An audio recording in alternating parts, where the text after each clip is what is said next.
Paul Hewling from People for the Ethical Treatment of Animals. PETA, you have another theory. What is it? That's exactly right. I mean, the government has been doing an excellent job of trying to keep this story under wraps, but we cannot ignore the fact that this particular region in the Peruvian coastline is also the world's largest fishery. This is an area where Peruvian fishermen are notorious for dumping vast quantities of poison and dangerous chemicals into the ocean as a means of deterring seabirds and other animals from competing with them for the fish who they hope to capture and sell for human consumption.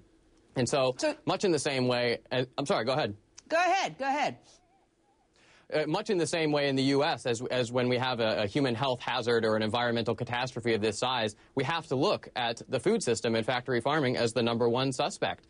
This has helped, of course, show us that we now have antibiotic-resistant superbugs and super germs here in the U.S. food supply. We need to apply the same rule to these Peruvian fishermen who are overfishing these waters at reckless levels and dumping these dangerous chemicals into our oceans.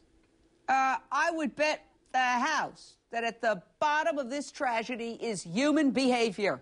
This is not an act of nature. This is people doing something wrong. And the government is talking about viruses and starvation, but a lot of people are very, very suspicious of the government. Everybody's got an agenda, okay? Everybody's got an agenda, and everybody has a voice to sell their story, except for the animals themselves.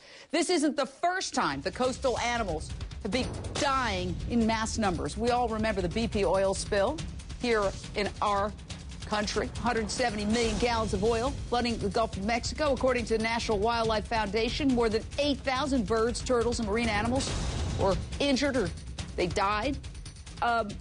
We still don't know what the long-term impact of that is going to be. Here's my burning question. Is Peru poisoning their water? Are Peruvian fishermen poisoning their water to eliminate the competition? It's happened before. Pelicans and dolphins dying by the thousands, washing up on the shores of Peru. Ryan Hewling, what can Americans do? We always like to give our viewers an action point. Absolutely. Well, any time that animals are being raised, captured, or killed for food, corners are going to be cut, and it's the animals and the environment that suffer when that happens.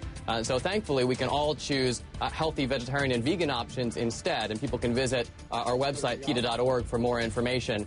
We have to put our money towards industries that are compassionate towards animals and the environment, rather than those that support egregious cruelty and devastation to the environment. It is a terrible mystery, and again, I would bet the house at the end of the day, it's human behavior.